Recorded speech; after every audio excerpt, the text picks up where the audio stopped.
All right, today's topic, serving heroes, the benefit of giving back to VA homebuyers, right? Yeah. Had the pleasure of interviewing you guys ahead of time. Honestly, you guys are gonna wanna take notes. These guys are doing amazing things. Well, why don't we just get started? Lamont, we're gonna go with you first. Okay. What are you doing to serve your veterans in your community specifically? So specifically serving veterans, one of the things that I'm doing that I feel is unique is it really doesn't impact mortgage, right? So that is, I'm spending a lot of time educating veterans that are having trouble sustaining housing, whether they're homeless vets or veterans that are just falling on hard times. I'm educating them on programs like VA VASH. That's number one, right? So this is my attempt at going outside of looking at what I could do, right, in terms of just providing a VA home loan, but more or less focused on the fact, how can I impact community? Why don't you explain what a VA VASH is? This is amazing. Yeah, so the VA VASH, it's a combination, it's the HUD VASH, right? So HUD VASH, the VA VASH works in combination with the Housing and Urban Development and the Veterans Administration to provide housing vouchers to veterans. And so the unique thing about this program is there's a misconception that it is limited to veterans that are actually homeless, and it's not. Homeless veterans, yes, but also those veterans that have actually fallen on hard times. And so I know that right now at this point in our country that we know of, we have about 94,000 veterans that are actually homeless. That's the number that we actually know of. Right. How many veterans are homeless or struggling in secrecy, right? That we don't know about. And they don't know that resources out there like this exist and they could actually get assistance. So I've taken the initiative to say, hey, listen, in partnerships with organizations like US Vets and specifically here in the state of Nevada with the Southern Nevada Veteran Chamber of Commerce, saying, hey, how can you guys assist me in trying to get that message out there to these veterans so that we can have impact? Yeah, so you take it one step further though, right? Yeah. I mean, you have houses that you're able to put veterans in. Absolutely, right? So that's another thing, right? So I guess I learned about this program on accident, right? You know, being an entrepreneur at heart, you know, one of the things that a lot of us in this room do is we're all looking for opportunity, right? Mm-hmm. And so, you know, being an investor, having multiple real estate properties, you know, I'd have friends come to me and say, hey, listen, you know, you should really look into Section 8 in that property, right? Mm-hmm. And so it was through that research that I stumbled on HUD VASH. And to me, that actually, for me, that provided a whole different outlook in terms of, you know, the initial goal of just going about this as an entrepreneur. But now I'm looking at how can I impact lives, right? Right. And so that was something that was extremely important because I didn't serve. But this was a way for me to still serve in so many ways and give back, you know, to a community in which my father served in the Navy, my stepfather served in the Army, and now this was my opportunity to serve. Yeah. Has anybody heard of the VA VASH program? Yes. Yep. So VA, you two have two people, couple people. I've never heard of it, and honestly, it's amazing. I'm going to do a lot of research on it. That's for sure. Phenomenal. What else have you been doing with that, like for your outreach and to educate more people on it? Yeah, I mean, you know, for me, I go out once a month, right? And I'm trying to educate, but also, you know, newly formed, I start doing something called, you know, Donuts with Vets, right? It seems kind of corny, I know, right? But the idea obviously came from, you know, the time that I spent at my kid's school, right? Going to Donuts with Dads. I thought it was, you know, my wife, when she first introduced me to the whole Donuts with Dad concept, I'm like, you know, I don't need any more donuts, right? Right? But you know, listen, Donuts with Vets is an opportunity to collaborate with veterans and community and then bring other community organizations that are veteran advocates and bring us all together and just to have an opportunity to network in community. I think that's extremely important. We do it once a month, and it's something that I'm looking to take not just here in Nevada, but go outside and do it in other states. that we are, as a company, licensed in, because I think it's important that, as a company, that we do more to impact community and not just impact ourselves financially, but go out and make a difference. Absolutely. When you skipped over one thing that you told me, which I find it says a lot about you, that you've actually went to homeless people, identified their veterans, and went through this process for them. Absolutely. That's very grassroots. Absolutely. Right? It is, and it's as simple, like everybody in this room could do the same thing, right? 877 for aid vet. It's an opportunity where if you did something as small as provide that resource in terms of calling on their behalf or providing that information so they can call on their behalf, I think that's taken a step, right? That's taken a huge step because, how many times do we walk by veterans holding signs on the side of the road? And then we sometimes judge, right? Because we're like, is it real? Are they really homeless? Are they really struggling? Or is this a game, right? And so for me, rather than go there, I want to have a conversation. Just have a conversation. That's where it starts. That's awesome, man. Anything else you want to follow up with any of that? Just the fact that, serving others, right, is something that's near and dear to my heart. I'm very passionate about servitude. Those that have heard me talk before, you've heard me mention that I believe servitude begets gratitude, and gratitude actually creates opportunity.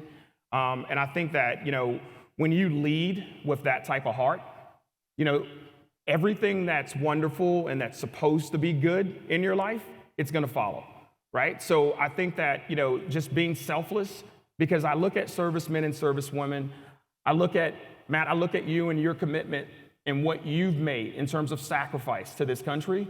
You've actually, you've been as selfless as possible.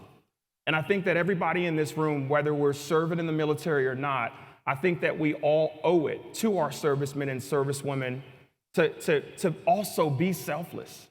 Be so selfless that you could actually just take a moment to have a conversation and not just walk over somebody like they don't exist, right? The next time that we see someone holding one of those signs. That's awesome. Thank you so much, Lamont. That's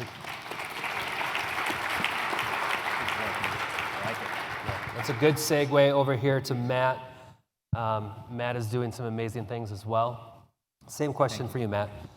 What are you doing specifically in your community? I'm not going to Lamont's Donuts.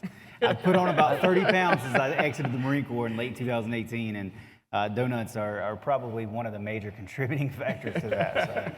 So we're definitely not going to go do that, but we'll help out in another way. So I'm the CEO and founder of an initiative. I call it an initiative. It's an initiative for veterans called Project Valor.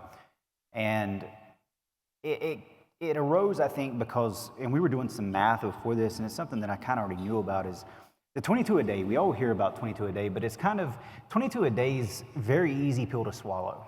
Mm-hmm. I can hear 22 and say, damn, that sucks. Can I cuss? Okay, Chris is whatever. in here, so no. That sucks, right? Like, 22 a day is, we hear it and we're like, oh man, that's horrible. And then we continue on with our lives. But if I were to put 176,000 gravestones in front of you and say, this is how many from September 11, 2001 to now, veterans have taken their lives, that's a pretty sombering picture to think about. Mm-hmm. And I can tell you that I joined the Marine Corps in 2005, shortly after the 01, the towers and everything. And, as a young man, I was thinking, this is my way of serving my country. This is my way of getting revenge or whatever, whatever a young man thinks whenever he joins the Marine Corps. And I went to Iraq with 38 men, and I came home with 36 of my men. And I think we're just around 20 now. And that's a hard pill for me to swallow. It's hard for me to talk about. So I was in a program called Combat Hunter. I was an instructor in the Marine Corps for a program called Combat Hunter, where we learned to track humans, we learned human behavior, we learned a lot of things like that. And we always harped on something called left to bang. It was tied to something called atmospherics when we went into a village or something and we went into sweep. And atmospherics told us everything we needed to know about the baseline and the anomalies in that area. And I started thinking about something that we call left of bang. Left of bang is very important in the military world because we want to figure out how to stop that attack. And it's sitting here in front of you as someone who's been through an IED, who survived an IED, who has TBI from an IED. We want to stay left of bang. So I started thinking about all these Marines that I've lost through the years, and as a real estate agent / lender, I know a lot of you bash realtors and stuff, and it is what it is. I see it. But you know what? I don't practice traditional real estate that much anymore. Project Valor is my way of bridging that gap and putting those bricks across that bridge, right? And being able to give legally back to the veteran community. So I say all this to say this. Left of bang gives me the ability to say, how am I going to impact the veteran community to stop this? And it's the only way that I know how, and that is to educate. And I need to educate early because once they're sitting on the street, we all walk past them. Every damn one of you walk past them. I do it too. Because we feel like it's too far gone, or they're on drugs, or they do whatever, they did it themselves. That's a BS reason. So I wanted to get left of it. I said, you know what, if I can contact these service members early in their career, so I travel the country with Project Valor and I teach on military installations, because if I can talk to an E3 and E2, which is a Lance Corporal, a PFC, whatever you want to call them, in whatever branch you're in, if I can instill that nugget immediately when they join the military and say, look, this is how you leverage the VA home loan. This is how you build wealth with it. This is how you build a pillar of security, financial security for yourself. Maybe that's one less rug to get jerked out from under them when they get out of the military. Maybe whenever everything else is falling apart and they lose that sense of brotherhood that we all felt, the veterans that are in here, maybe you felt it, maybe you didn't, I don't know. I felt it. Maybe that's one less thing, that money piece that keeps their head above water and keeps them from doing something that I don't even want to talk about. So you developed this program, Project Valor. Let's get in the weeds and the details, like you're selling it to somebody, or you know what I mean. Explain all the details on how it would break down on a transaction. If you're a realtor, Mike, I have a completely pre-approved client anywhere in the country that reaches out to us and says, "Hey, look, I'm thinking about buying a house, or I heard about what you guys do from so and so." We come up with a tailored program for the service member. From that moment we speak, we talk about their goals, we talk about their financial goals, and then we tie it into homeownership and how we can help them achieve their priority needs, because priority needs drive action. I can hit wave top, above the water, iceberg stuff all day long, but when we start getting down to the nitty gritty and figuring out that somebody's grandma came to America and wanted to start a business, and then they paved the way for their grandson to be in the military and they're going to do all this, how would it make you feel to give back to your grandmother, to donate to her business, to help her succeed in that? That's the priority needs that I help drive through homeownership. That's the things that probably keep their head above water. So I say, Mike, I've got a pre-approved client for you, brother. I want to get them in contact with you. And this is where the legality piece comes in with the real estate, is we take that realtor commission that we're supposed to collect and we give a large portion of that to the client on the CD is to offset their cash to close as a thank you for their service. Now, it's a small gesture. Some people really appreciate it. Some people think, oh man, that's really cool or whatever. But it's so far beyond that. It's the mentorship. It's keeping them under our wing. It's holding them accountable, because those are the things that speak to them. If you were in the military, those of you that were in, I saw some hands go up, you understand that we were held accountable. You had somebody that was there to hold your feet to the fire every day and say, hey man, you're getting fat as hell, like go do PT. You know what I mean? Or, hey, do you think you really need to be drinking that extra beer or whatever, that extra bottle of vodka? There was someone holding you accountable, and that's what we do with Project Valor. We hold them accountable. We bring them into a network that keeps them feeling like, I've got my brotherhood, I've got people here that care about me, and we give them that financial pillar of security. So how do you vet the realtor then? That's a challenge, right? It is. So MMI, I just learned about another thing called, a buddy of mine, shout out to Stephen Dominic up in New Jersey, a VA beast up there, but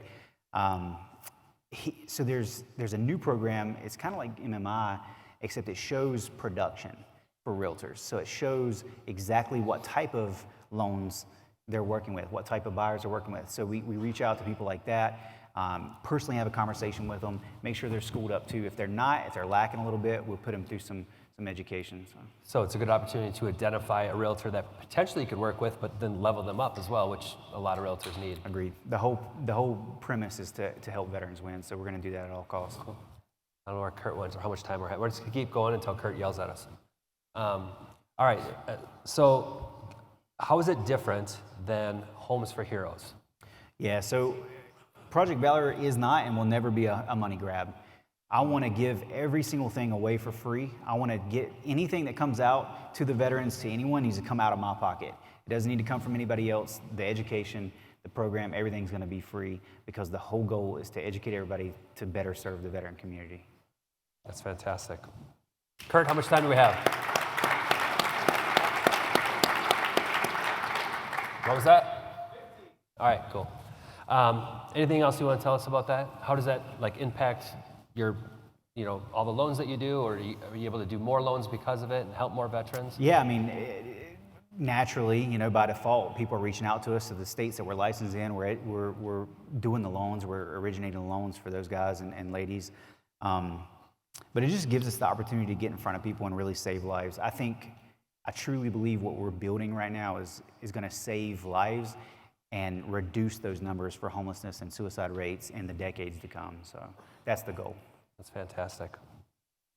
I guess I will bring a little insight for what we do, because it's so different, right, from what you guys are doing. And honestly, it's so amazing. I appreciate you guys and what you're doing. I'm better for just knowing you guys, and I appreciate you.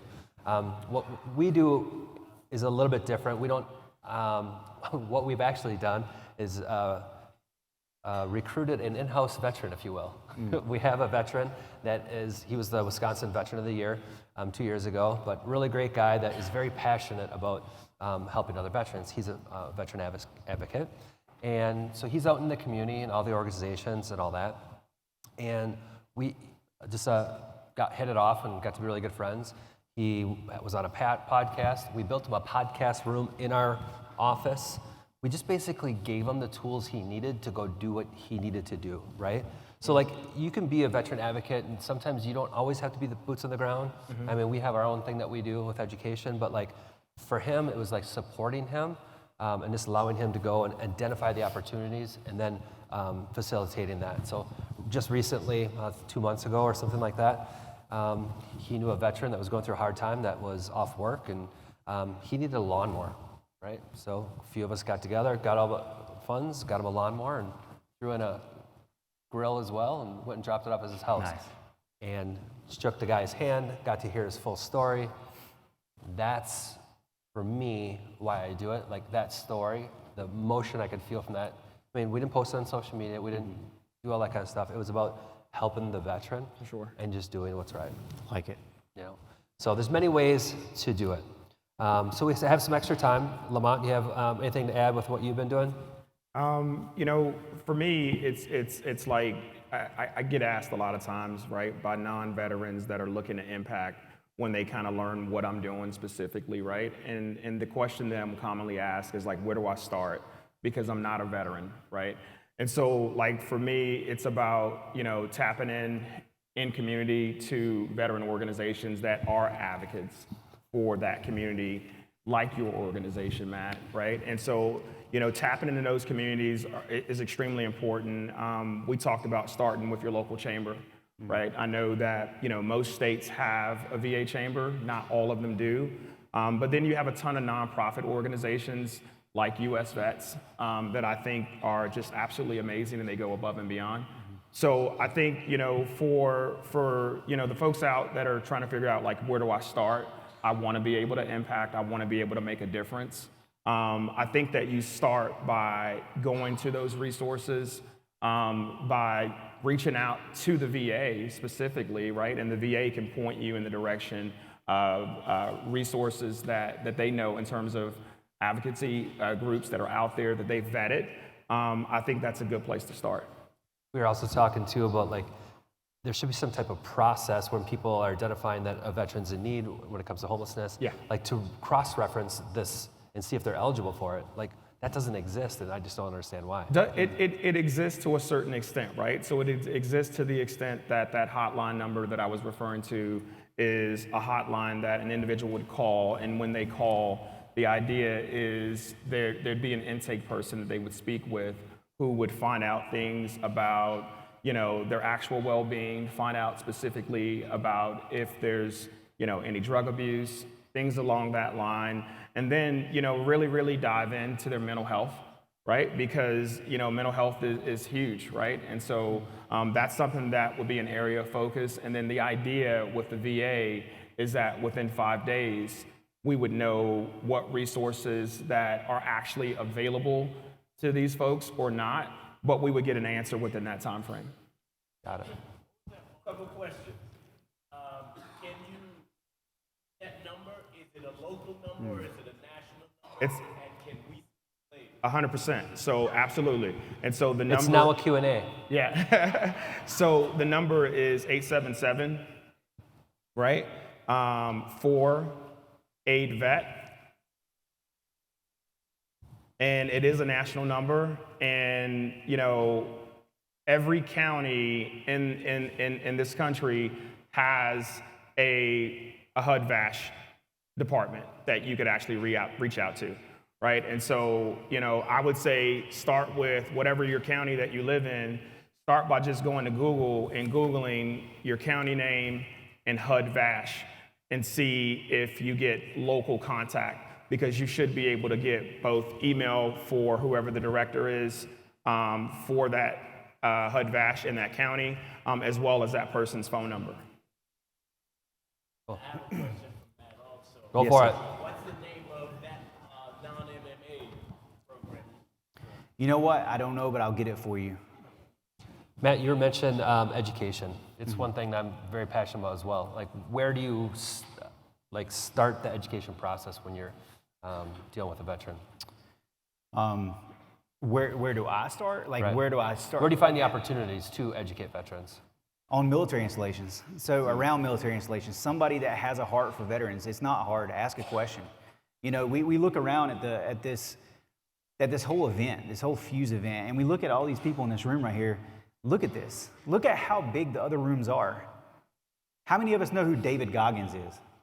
We know David Goggins, right? If you've ever listened to him, he's a pretty motivated guy, right? From somebody who's carried a Zodiac, a rubber boat in the Marine Corps before, I can tell you that David Goggins is spot on when he says he's ducking the boat. The guys in the back want to carry the light load. Those people in the other rooms want to carry the light load. These people in this room, it's on us. We're at the front of the boat. It's the heaviest part of the boat. Who's going to carry the boat? That's what I ask myself all the time, and I'm so glad that he said it, because he brought it to light. Who's going to carry the boat? It's on us to carry the boat. We're in the front, and we're going to carry it. And I depend on y'all to carry it, because I'm sick of getting phone calls from my friends killing themselves. Yep.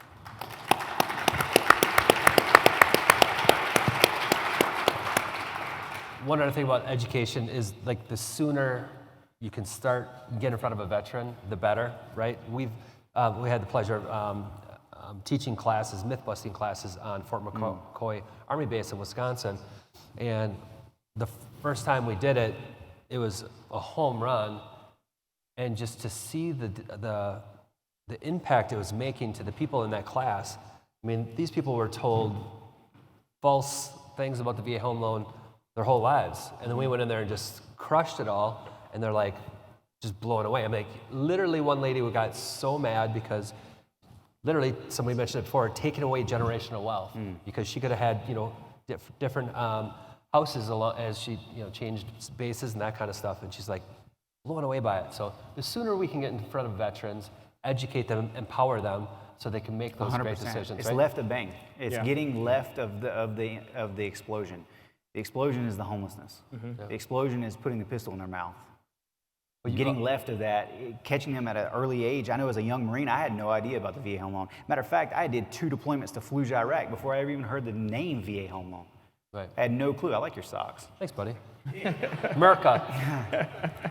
So, I mean, that's right. Get them as early as you can. And you don't have to be a VA expert. I know we got some freaking powerhouses in here. Right. And I love you guys. And I'm very, very honored to walk in your footsteps, some of you giants.